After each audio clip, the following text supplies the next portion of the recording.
une année 2022 particulièrement compliquée.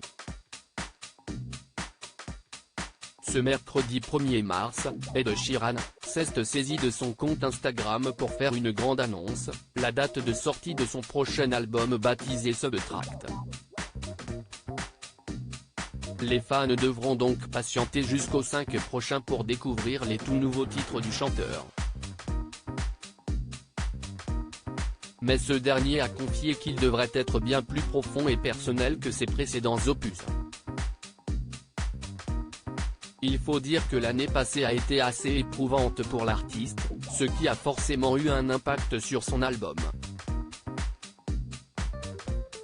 Je travaillais sur Subtract depuis une décennie, essayant de sculpter l'album acoustique parfait, écrivant et enregistrant des centaines de chansons avec une vision claire de ce que je pensais qu'il devait être.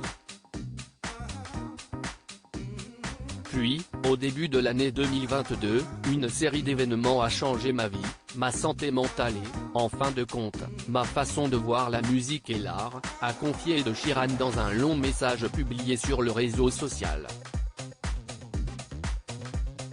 En effet, l'artiste de 32 ans a dû faire face à de terribles événements durant l'année. En l'espace d'un mois, ma femme enceinte a appris qu'elle avait une tumeur, impossible à traiter avant la naissance de notre deuxième enfant, a-t-il ainsi révélé. Une information que le chanteur avait tenue secrète jusqu'à présent. Ce dernier n'a toutefois pas précisé quelle était la nature de la tumeur de sa femme, ni comment tout s'était terminé. Il semblerait cependant que tout soit rentré dans l'ordre, en témoigne leur apparition en public en décembre 2022 alors qu'il était de sortie avec James Blunt et sa femme.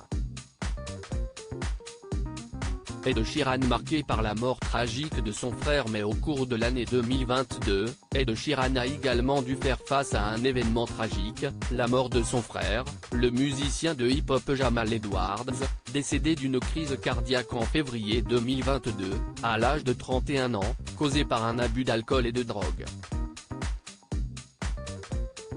Mon meilleur ami Jamal, un frère pour moi, est mort soudainement, et je me suis retrouvé devant la cour à défendre mon intégrité et ma carrière d'auteur-compositeur.